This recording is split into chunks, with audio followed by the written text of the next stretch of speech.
SmashFactor. Ripping driver, going for it. Oh my goodness. How about that tee shot? That is crazy how far that is. Wow. John Daly, take a back seat, big fella. How about that drive? That's an aggressive line. That is beyond long. Look at this, he's just driven the green. He has just driven the green. I guess hello world, huh? Welcome everybody to the 2020-21 edition of the Mayakoba Classic, week 12 of the PGA season. Final tournament of the 2020 calendar year as the Tigers Hero World Challenge and some of the other ones that I think that was really it. That after this, that's already been kind of canceled, pushed back. There will not be any PGA tournaments until the Tournament of Champions, first week of January. So we get a little 4 or 5-ish week break, wrap up, focus on NFL, college football, big weekend in college football this past weekend, massive wins in the community, which was awesome. And then this coming up weekend is a few people in the community has been collecting some 555 tickets, and they put the contest out for this Saturday. So kind of one of the bigger weekends there. Payout structure is not quite to be desired, but it is what it is. If you want a ticket, then at least you're not in for the whole amount. Hopefully the slate turns out to be good. It's always way too, as we've seen in the last 30 minutes, you never know how many times games can be canceled, moved, postponed. So a little too early to see what the slate's going to be like Saturday, but no matter what, Bobby will have it covered well, and Slack does a great job, throughout the week, going back and forth, and just one of the better, not channels in our community. All of them are great, but that one definitely, because of the regional, the region side of the college football world, it definitely helps to get different opinions from people that are around that country. So looking forward to a big week there. NFL is just crazy. I talked about it yesterday on the Audible. We just got to take it one day at a time and not get frustrated. I'm sure there's people that, may have picked the Steelers game in the Super 7 or Super Contest in Vegas, any of those. And, it's now a loss if you took that risk. Fantasy sites like ESPN, CBS Sports, Yahoo, they're having to scramble and figure out, all right, how are we going to handle this? Game's now going to be played on Wednesday. Guys that run leagues, I have a league that I've ran for 24 years or so. As a commissioner, you got to kind of see how's the site reacting to this. We put pretty good plans out there ahead of time to take care of it, but this one's a little more unique. So lots of moving pieces in NFL. It definitely makes, as a content creator and just everything we do, it makes it very difficult, but we'll take it one day at a time, move forward. This week, we get to dive into golf again. Pretty decent field. Some players that haven't played here traditionally are here. Brooks, JT, guys like that. Berger's here. A lot of guys here, though, that have played. Out of the entire field, there's only 16 guys that haven't played in the last 4 years. So a lot of repeats, which is, first I was kind of shocked because that's a low number for any tournament. Normally we'll see 20, 30 guys that playing for the first time. A lot of that comes from new guys on the tour and stuff like that. But, it seems like a lot of guys probably plan their winter around this. So, today was the coldest morning of winter so far in Oklahoma. I went to the gym at 5:30. The feel like was 14 degrees. So definitely not San Antonio anymore.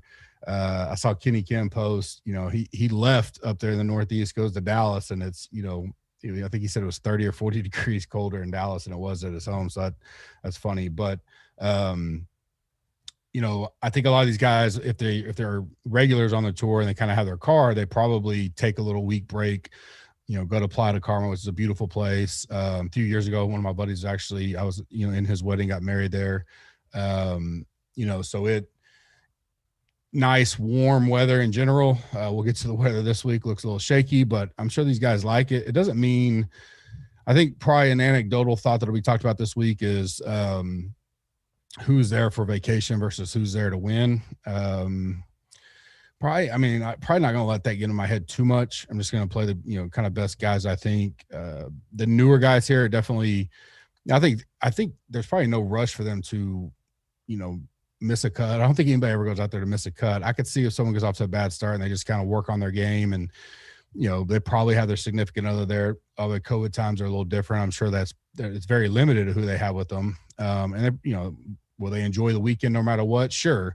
So, but I don't think it's so anecdotal that unless I hear it, where I hear someone say that, their focus is just taking a break from the world that we're living in here in America and all that and getting away or something like that, maybe I'll take a little peek at it. But for all intents and purposes, I'm going to assume everybody's here to do well in the tournament and win some money. No tournament last week, nothing to repeat there. I will remind you, it is 7:15 p.m. on the East Coast. Probably about a 25-30 minute pod here. Going to be quick. There's not a lot of there's no recap or anything, and then no one and done and that kind of stuff going on, so much shorter. But the Black Friday, Cyber Monday sale ends tonight. I won't literally cut it off at midnight or anything. It just sometime overnight. By the time you wake up, it'll be gone. So 25% off if you are listening and you want to join. By the time we get this done and out, it'll probably be 8:15 or so Eastern time. So you'll still have 4 hours plus to get signed up with us. If you're a current member and looking to upgrade, be sure to reach out to us. We'll get you taken care of on that. You can go in there and use the code as well. If you just want to upgrade, the site lets you itself. All the merchandise, 40% off through the same time tonight. All old gear. So basically the pre-sale items that are going on are excluded, but everything else you get 40% off the rest of the day today if you want to load up on some gear. And then lastly, the hoodie hat combo goes away tonight as well. We will JB will put the order in tomorrow. There will not be any extension. There will not be nothing. We will close it, put the order in because we want to get it back and get it to you guys before Christmas. That was our goal. We've had a ton of people buy, a lot of giving away ones. Even if you won the giveaway stuff, like we have to get that order in. So don't hold off. Did some giveaways last week and all that. I need to get your order in tonight. So if you won and you don't know how, or you hadn't reached out to me or JB, do that tonight so we can get you set up. Listener League is up. Already went over 2 weeks ago winners on the recap last week if you missed it. Same format as always. Let's fill that up. DK was, I don't want to say a little questionable on, can you get 200 on a week like this? I was like, yeah, we can. We've been filling this stuff early, especially the golf ones. But let's get that filled up. Last one of the year. Winner gets in, obviously, to the season end. And then next year, when we come out of the break, I'll have kind of what those prizes and all that good stuff are going to be. The next 4 weeks is going to be a lot done, and I'll address that kind of in the final thoughts tonight. Tourney preview. We'll just jump right into it. As I said, played in Playa del Carmen, Mexico, El Camaleon Golf Club. It's been there since 2007 or 8, I think, is when they moved it to that course. 7,000 yard, par 71, 4 par 3s, 3 par 5s. Par 5s are pretty much all reachable. Always 3 of the easiest 4 or 5 holes for the tournament. So, I think instinct sometimes is I want to go see how people score on par 5s, but the other side of me says that, well, if everybody can kind of get there, is it that much of a difference to kind of offset it? For me, it's not. I don't really look at par 5 scoring when majority of people are going to get there and have a good shot, especially when off the tee isn't as important here at this course historically as it is maybe some elsewhere. Pals Palm greens, seaside Pals Palm greens, plenty of water and play around this course. So although you'll see, we'll probably see low 20s win it, 21, 22 under type of deal, pending weather, and I'll get to that next. There are blow-up hole potentials and big numbers out there. We've seen that year after year. So, I think accuracy in general this week and having good iron play is going to be key. It's hard to, even if you look at accurate drives and all that kind of stuff, it's hard to gauge it because I think guys could club down a lot this week. So you got to take some of that with a grain of salt. I still bring in enough mix when I'm looking at all that I think we get a good eye of who we want to be on it and where we want to be. And I kind of like to look at people that have consistently done well at these kind of courses or peaked and done well, because there's a mixed bag here. There's some guys that missed the cut a lot. and still have a 7th in there, a 4th in there, or something like that. So a little bit of course fit into my rankings.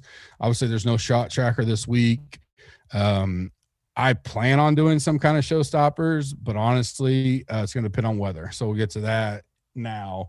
Doesn't look good. It looks like, the difference there out there, where they are is, I don't know, like here, if I tell you, Oklahoma, we're going to have 80% thunderstorms, that's a pretty good chance. Like it's going to be raining, like not just pop up. Everything I read and looked at the couple of the models, it's 70 to 80% Thursday, Friday, and Saturday. So 3 straight days of pretty solid looking rain throughout the day. Now, I don't know if that's pop-up shower, so they'll be able to go throughout. The wind, though, is not high, and the wind has come into play here in the past, and it had an effect on it. It never really looks to be that high, just to be some storms come in, which we've seen, in past tournaments, not only here, but here in the last few weeks, past few weeks. You start bumping into having guys finish on this day, start on the next day. They have more daylight there than we do in America right now. So they should be fine there, but it's when it starts getting into showstoppers and round 2, round 3, round 4 bets, it makes it extremely difficult. Sometimes I don't even get the bets out if you start getting a big enough delay that every round's finishing the next morning. It really makes it difficult. And we don't have shot tracker already. So that makes the showstoppers that much more difficult. Maybe it's just limited showers and they're still able to get them in.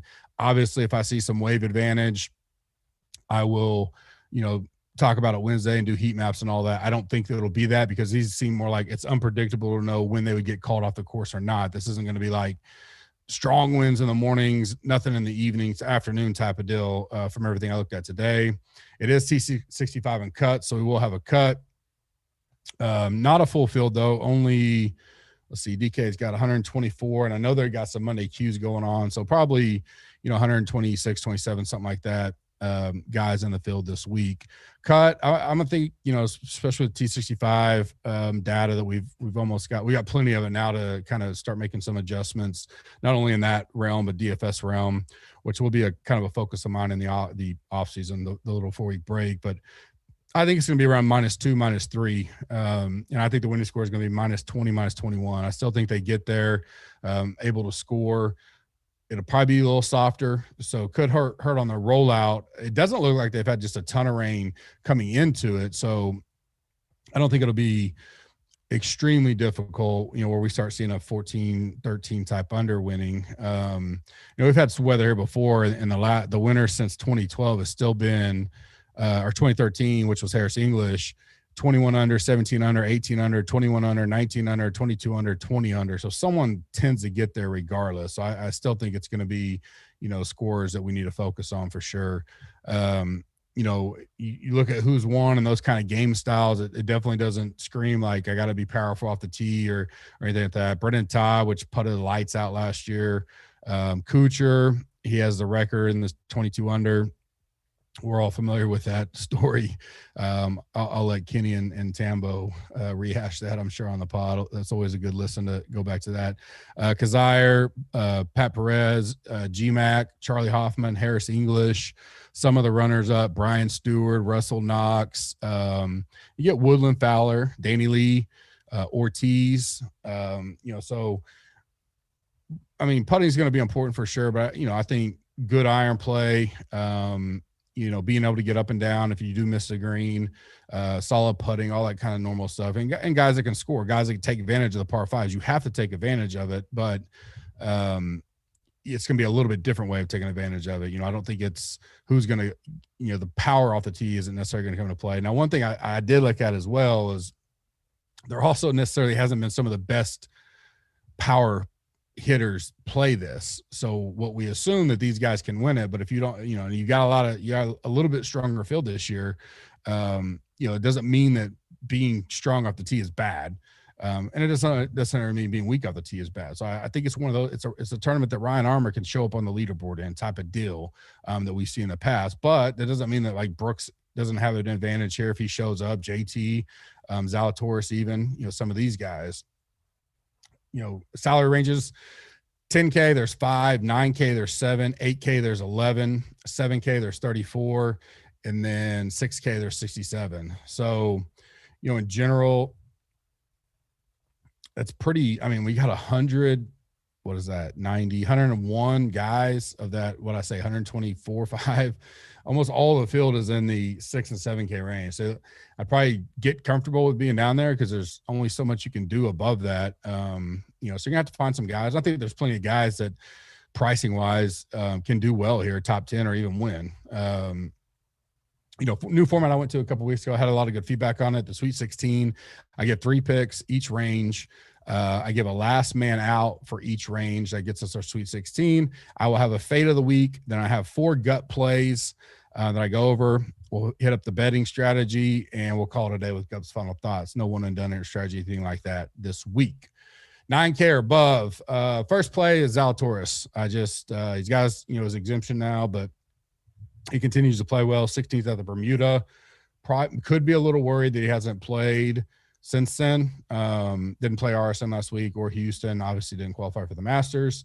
Hasn't ever played this course, but there's courses he's played on the web that are similar to these kind of conditions. So doesn't worry me there. He's number 1 in my stat model, although limited sample. But he's finally actually showing up enough where I can include him and not just do a manual adjustment.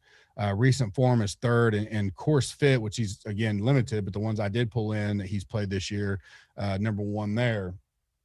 So you definitely got to take it with a grain of salt on him. But I just think his upside's tremendous. He is one I'm not worried about showing up just to be here. I mean, he is trying to get FedEx Cups, full exemptions. I mean, he wants it all. So $9,200. I like him. My favorite play on the board actually in general. He just got to have a good putting week. That's if there's a weakness that we've seen per se, it's been the putting. But I mean, he still finished well. He putts well. He hits the ball so good that I think he'll be fine. Next, Corey Connors, 9,000 even. He's played here twice, a 75th and a missed cut. Last 3 tournaments, a 24th, a 10th, and a 10th. That includes the Masters. So probably playing as good as he ever has. I mean, obviously even when he won the, Valero, he had a Monday queue to get into that and then win it, which is amazing. But like pure form and coming in, like dude's on fire. We know his weakness has always been putting, but he's playing so good and can get hot that at 9,000, I really like him in this field this week. And I'm not all in on paying up a lot this week because of some of the low stuff we're going to have to swift through. And I think a balanced build will probably be more popular. Maybe, I don't know. I mean, people may just lock and load JT Brooks. We kind of get to that in a second. My third pick is Brooks, though. It was a close call between him and JT. I don't know if I'll play both. I guess if I'm doing a big MME week, which right now I don't think I will. I think I'm going to do like a 1 in 3 max type of week and just let it roll. Probably won't play much showdown. I think it's going to be wishy-washy, but I'll throw 1 in here or there. Definitely play Sunday. Got to try to go for 3 in a row on the round 4, but Brooks has a 5th and a 7th. He's obviously, his game is getting back into form. The biggest thing that keeps me, which is why it's so close between him and JT, was like, all right, I think he wants to build upon that performance, but then he gets another month off. And that's probably the biggest thing. And kind of listen to the industry this week and see what everybody's thinking is if it was like they're going to play here and then they're, now going to start another 2 or 3, 4 tournament run, you may think their mentality is different. But a lot of these guys, it's like when I get this tournament done, I'm out for a month. But why not go out on a high note, get you some FedEx points locked in, you enjoy the weather and all and that kind of deal, but there to win. It's their job, and it only helps them until we don't know what the season's going to look like next year. So I would store as many FedEx Cup points and all that kind of rankings as I can. Brooks is behind the 8 ball for some of the tournaments he missed. So I'd lean him over JT. I do like them both. But I like Brooks to $7,400, and I think any tournament he's there for, I think he's there to win. So I'm just going to go with Brooks, and I think he'll be underowned and overlooked this week.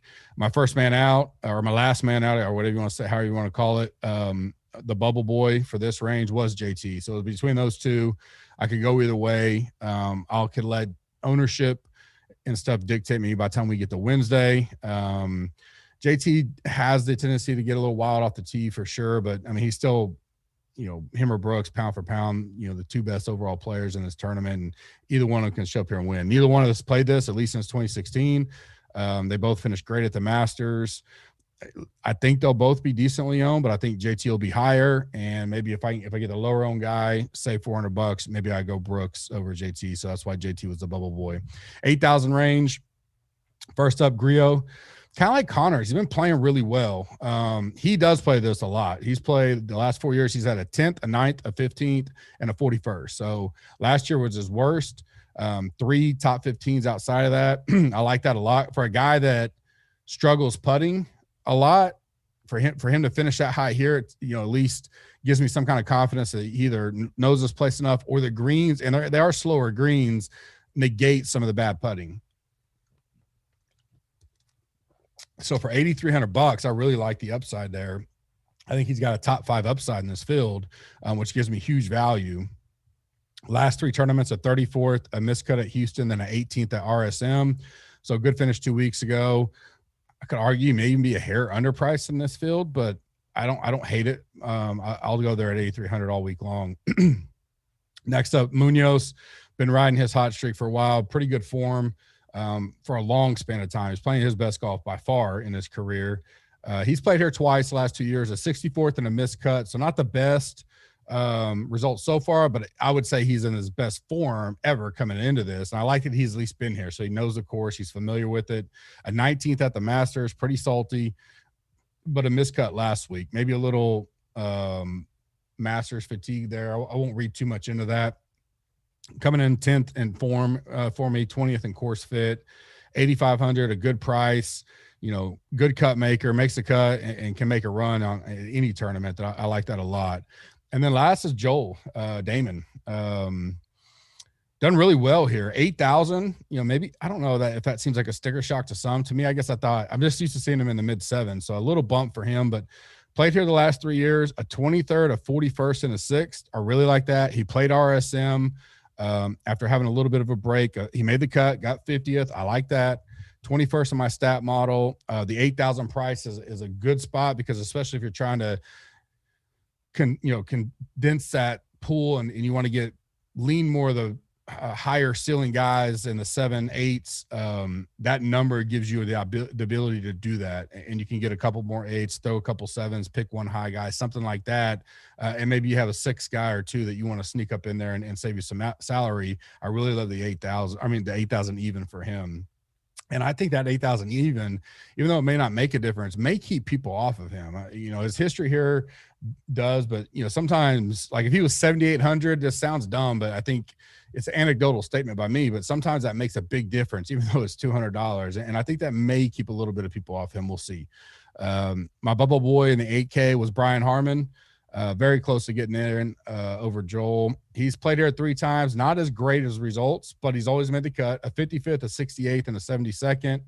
24th at Houston and a miscut at the RSM. Stats-wise, him and Joel were coin flip. That was really the difference maker to me. Is Joel's done better here last 3 times out, and a little bit better form, played the RSM, got a 50th. But Harmon's in play here. I mean, he's a bubble boy. So if I'm doing a good pool, he's going to be in the pool. It was a coin flip there at the end between those two. Like them both. 7K range, HV3 potentially will be chalk this week. I mean, in any stat model you run on him lately it's just. I mean, he's always up there, and he's hitting the ball so well. But he's had mixed results with that, so which leads to the putting side of it. He has played here 3 times, missed the cut in 16, then a 6th and 18, and a 58th and 19. So I like that. 3 times out, familiar with the trip, all that kind of stuff. Back to the recent form, although his tee to green game has been so well. Miscut at Bermuda, 15th at Houston, which he played really well, then a miscut at RSM. So, up and down, as far as that goes, but I like him here this week. His stats, he's 4th in iron play for me, 5th in birdie or better, 5th in approach, 8th in scoring opportunities inside 18 foot. Is my driving blend, he's right there in top 20-ish. So really solid all the way around. 78 feels cheap. And he's a guy that I could see Joel wind up being a pivot off of. I mean, because anecdotally, I would have told you that that HV3 would be higher than Joel. So the guys that are kind of pinching Joel there, I think makes Joel a good pivot play this week potentially. Maybe I'm wrong by the time we get to Wednesday. I like them either way, but I think HV3 will get more ownership. We'll see how that plays out. I'm not afraid to play some chalkier plays per se, especially in the way this tournament could play out. There's plenty of spots to pivot because we've talked about this a few weeks ago. The difference gap between each section isn't as large as what you see in a very strong field. Now up top, I think it is in spots, but from there on, I mean, I can make arguments, Ortiz is 8,900, Griot's 8,300. I mean, I can make an argument for either one of those, very close, splitting hairs, and you got a $600 gap type of deal. Stuff like that. And so I think that gap between some of these, especially that mid 7 all the way to 9, I think you're splitting hairs on some of those guys. So I can easily pivot if I need to this week. And I kind of like it when I have that option. Second up is Glover. Definitely mixed bag results for him lately, but miscut Houston and the Masters, but a 23rd at the RSM. So I really like that. Stat wise, he looks really good. He's 4th in my entire stat model. He'll be good off the tee here. He hasn't played here, so it was one little knock to him, but I like him a lot. I don't think many will go to him this week, and his price 7,200 just basically got to make the cut, and then he can always make a run. The big knock on him, I guess you'd say, is make the cut. Like, he has the ability to blow up quick and be out of it. So that's the one worry on him. But outside of that, I think he's a solid play this week. My third pick is Norlander in this range, a 41st tier last year, which I liked a lot. Miscut, Houston, Bermuda. So I think he'll go under the radar, but if you go back and look at how he missed the cut, I know one of them he missed on the number right there because he was like, my 6 of 6 was down on him, was right there on him. One of them, he may have been way far out of it. I think he had a bad week, but stat model, he's 14th in my entire stat model. 7,000 even is a price I love to build around this week. He's mid-pack putting for me in general, so that's okay at 7,000. I just need a made cut out of him. Gives me some salary relief, and the 6K isn't super strong. There are some plays that I definitely like, but I like his upside at 7,000 for sure. The bubble boy here was Hadley, Chesson Hadley. He played here once in 17, a miscut. Last 2 tournaments, he's played great, though. 16th at Bermuda, 23rd at RSM, 8th in my stat model. Really dug into those a little bit because it kind of surprised me. His iron game is still okay at times, but birdie or better, he was 8th. Opportunity inside 18 foot, he was 6th. Accuracy drive, he was 11th. So if he can play, we know he can blow up. I've been a part of many of his blow-ups. A 9 come out of nowhere on a card or something like that. But if he keeps it in play out here in his iron game, which long-term looks worse than maybe how it's been playing the last 3 or 4 tournaments, I like Hadley a lot this week. $7,200, great price, to get in the pool. So he was right on the bubble there with Norlander. I think Norlander's upside is higher, so I went him over Hadley this week. 6K range, Wes Bryan, he's been popping up a lot for us. He's number 2 in my stat model. Short term, way better than long term. Went through just a horrific kind of run, and he's really fought, got his game back. Results aren't they're mixed bag, but he's certainly hitting the ball well. If he can get off the tee, which we know he's always struggled with, his iron game, approach game, and all that, I'm not worried about at all. He's played there twice, so I like that. A 42nd and a miscut, no great results. He's putting, mid-pack right here, but at 6,600, he's always a guy you can take a risk on because, think of Ryan Armour and those kind of guys. Like, he can be there on Sunday inside the top 10, top 20 for sure. Could he miss a cut? Absolutely. But he's a guy that we've seen win on the tour. We know his ceiling, and in these kind of tournaments, I like to go to those guys, especially if they kind of go under the radar this week. My second up in this range, Adam Schenk, a guy we were on quite a bit before, kind of the end of this season. He's played here 3 straight years, a 34th, a 48th, and a miscut, $6,900. Again, we're just looking for a made cut with the upside. His last 3 tournaments, a 26th, a miscut at the Houston, and a 48 at the RSM. So I liked he just played 2 weeks ago. He's been playing really well. Stat-wise, he's going to pop up, for a lot of people. I think he could get a hair chalky, but we'll see how that is. Everything else I like about him. I'm certainly not going to play a lot of chalk down the 6K, but I think it'll be fairly spread out for the most part. So I'm not really too worried, especially down there. I think most people are going to try to keep it more balanced. So I think he'll be fine, and he's a solid play, been coming in with pretty good form. Again, we just need a made cut. I'm not looking for him to top 10. I'd love it if he did, but in this scenario, you know, that's all I need at $6,900. Will Gordon is the last one. He's definitely been a roller coaster for me. I can't seem to quit him. He played here last year at 55th, so I like that. He is actually better than average in the putting stat, so I like that. 34th at Bermuda, 38th at Houston, so a pretty good run there. Miscut at RSM. Stat-wise, he's top 10 for me overall. Would like the iron play to be, at times he's really, really good, and at times he can get off. When he did, I think RSM, he was one of mine that missed the cut, like one back or two back. So it wasn't even a bad miscut, and then two good results as prior before that. I love his upside. Like, I think he's going to be a long stay on the tour. So at $6,800, he's just a guy that you can kind of see the theme I'm going with. Like, I'm looking at guys that I physically watch with my eyes that the stats may not tell me everything I need, but I can see their upside, i.e. Doc Redman. He's a guy that I watch a lot of golf. And so same with NFL and football, I talk about a lot. Like, the stats aren't going to show everything. They're very important. I'm an analytical guy, but I also think my eyes help me and tell me things that not everybody's going to see on paper if that's all you rely upon. I like Gordon. I think he's going to get hot at some point and make a good run. My bubble boy in the 6K was Chris Baker, making his comeback after his hiatus for a little bit. 26th there last year, though, so I like that. He did miss his last two cuts, but $6,100. Definitely an MME play. I don't know if I can get down to the whole 1 to 3 max yet, but I definitely not opposed to it. You talking about a huge salary saver.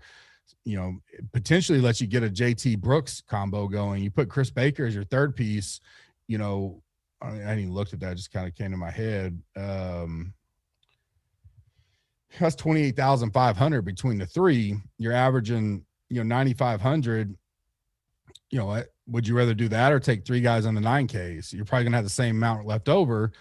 Huge upside with JT and Brooks, and you get a guy like this to make the cut. Those are kind of outside the box type of deals, but certainly an MME, I like him. You could do that same strategy. I don't know.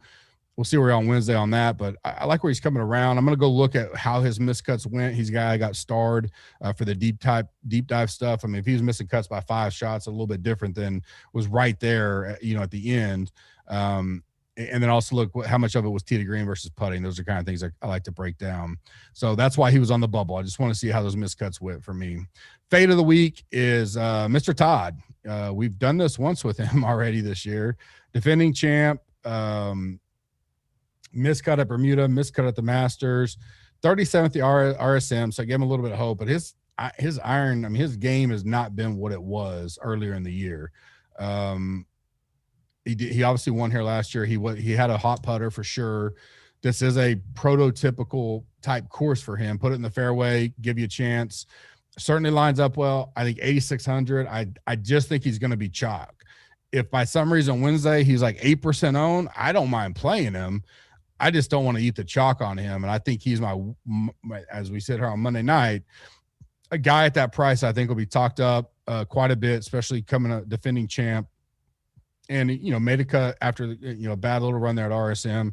So he's my one fade of the week, 8,600 Brennan Todd. Gut feel plays. So these are guys that aren't ranked, top 20 in my model or anything like that. Scott Piercy, 37th in my model on Monday, $7,900. A 4th, a 6th, and a 26th his last 3 years here. A 14th, 32nd, and 18th his last 3 tournaments out. Really on the bubble to get into this entire field get into the main slate, if you want to call it that. Stats are hit or miss, and but he seems to be in the right form and good course history. I like Piercy, 36th in my model. Russell Knox, 38th in my model. Again, 3rd, 9th, and 33 here. A 16th at Bermuda, a 15th at Houston, a miscut at RSM. Stat-wise, birdie or better, he's 97th in the field. So, he's got downside for sure. 38th is still pretty decent, $7,700. A guy that I have on my radar. My third one on the last 4 out, my gut feel, my third one, my gut feel is Pat Perez. Good course history here. We know he likes these kind of environments, these kind of tournaments. Horrendous form coming in. Miscut. Stat-wise, he's 59th. Overall, he's 49th in my model. But he won here in 16, a 34th, a 6th, and an 8th. $7,300 for a guy that can easily be a top 10 contention. Not going to be high in my model, but he's certainly a guy that's in my pool. Last but not least, Mr. Armour. We know we'll have a FOMO on him, at least in the betting world, as I normally do. Last 3 times here, a 55th, a 21st, and a 33rd. Certainly no surprise. This course fits him. Had an 8th at Bermuda, then a miscut. Form's just been okay, hit or miss. He's not going to hit it very long, but he'll be in the fairway every time. Consistent, $6,600. Again, not going to be high up on my model, but certainly a guy that'll be in my player pool if I'm doing MME type stuff, no doubt.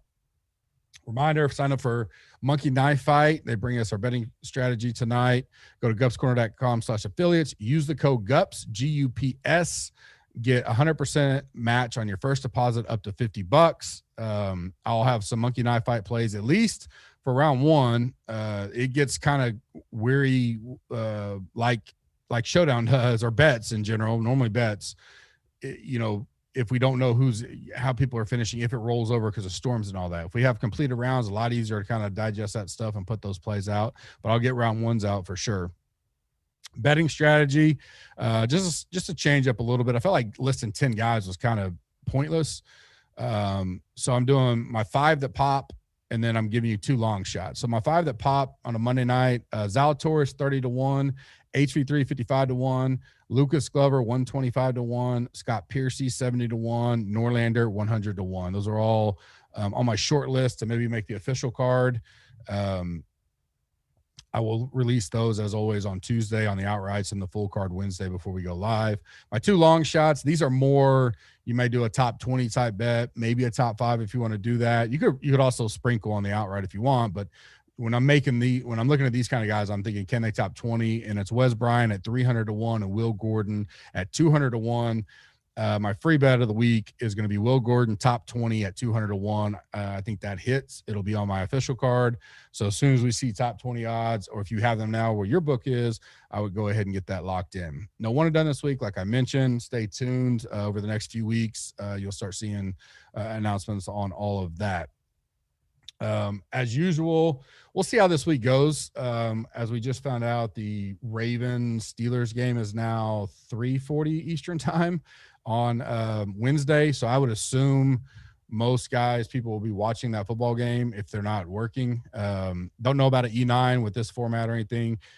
As always, if we start getting where I see a major wave advantage or ownership craziness, stuff like that, I'll still always do one. But if there's not a lot of interest on, these kind of tournaments, I definitely, pass. And we got football on now live on Wednesday afternoon as well. Be in Slack most of that night, obviously building my lineups, that kind of stuff. Now, when we get back to January, E9's always every week. We just get back into the forum. We don't have football conflicting and all that kind of stuff.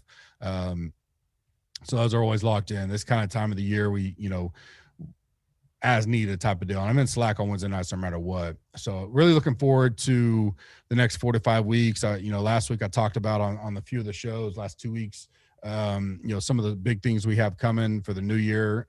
A lot of my focus over the next 4 weeks is going to be, focusing on the business and the things that we're going to be adding, upgrading, all that kind of stuff. I'm going to put out a memoir, if you want to call it that, to the premium members sometime in the next week and a half, with no golf next week. And it gives me a little free up my time, Sunday evenings, Monday, Tuesday, put out that deal to you guys. So you guys know what we're working on, what our schedule is, what our plan of action is for 2021. There's a lot of things on the horizon, brand new website, coming out next year. Nothing will affect what you guys do. It'll be a smooth transition over there, but a lot of upgrades to our site, which is kind of one of our big focuses, as well as upgrades to the tools. And then when we start rolling into late spring, summer, full focus on getting the NFL product and tools, the full line of tools out there this year, very foundation based, which we got a lot done behind the scenes. Doesn't look like it, but getting that stuff built, because we in-housed it this year, to roll out and build upon next year will be tremendous. And the green machine will continue to grow through the break. That'll be one of the things we're upgrading it to get ready for 2021 golf season starting in January. So tons of exciting stuff. I'm looking forward to it. Don't forget to go get your hoodie and hat pre-sale, 40% off all the rest of the merchandise. You can take care of all that tonight before that goes away. 25% off if you're looking to join and hadn't made that jump yet. Tons of winners in all his channels. I think without a doubt, though, everybody that comes in there and people that are newer to the Slack, and the continuous thing we always hear is like the difference between us as a community. And it's hard to describe it once you get in there. You really, truly grasp it and understand that we're not just a typical DFS tout site or anything like that. That's not, I mean, we want to provide winners, obviously, and I think we do a good job more often than not. But not everybody's going to win every week. Even when the community wins, sometimes I've had times when the community's won and like I missed the boat on a couple things and I didn't even win. Making tough decisions on my own plays that makes it difficult. So I think some of the niche spots we do well in on the showdown stuff, college football, MLB, NBA, all those kind of things, add value to the product that you guys don't ever have to pay for, because we don't charge for, a set of this sports or a set of these sports. Or if you want to add this, it's more that it's, you either want all the content, no tools, or you want everything and the tools. That's it. And you get all the sports we ever have. And as we continue to grow it and add it, your price stays the same. It's locked in for life as long as you stay a member. We've had a lot of guys leave for like 4 months and come back and they're like, hey, I want my price. I'm like, well, the point of that is to honor loyalty. And I'm not a hardball on that, true and true. I'll listen to the circumstance, especially with COVID. If people leave and it was, lost their job or something like that, now they're back. I'm not going to be, a hard on all that kind of stuff. I certainly understand, but there is a point of offering that locked in for life is a loyalty type of bonus for you guys. And we have a tremendous community, great growth this year. I'm really looking forward to some huge announcements here the next 4 to 5 weeks, and looking forward to a tremendous 2021. I think it's the year Gups Corner takes the next step in this industry and making our brand one that many more are aware of. I appreciate you guys. I hope you guys had a tremendous Thanksgiving. I'm looking forward to, finishing out this week strong of golf, and then tons of football. We probably have all kinds of showstoppers. Who knows? I know there's been a lot of schedule changes going on since I've been doing this pod, but let's go lock in our our Monday night football lineups now. And I'll see you Friday for the coin flip. Thanks. Have a blessed week. SmashFactor.